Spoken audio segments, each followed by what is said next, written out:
Have you ever been on your iPhone and saw a word that you did not know the definition to?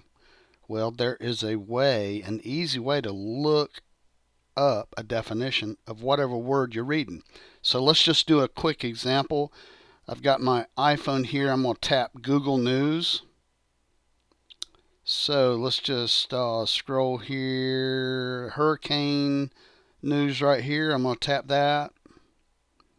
I'm going to scroll down a little bit, and right in the middle where it says the National Hurricane Center, I'm going to press and hold my finger on hurricane. So press and hold. Hurricane is highlighted. Now right above it, you see where it says look up. Tap the look up button. And lo and behold, you get the definition of hurricane and how to pronounce it.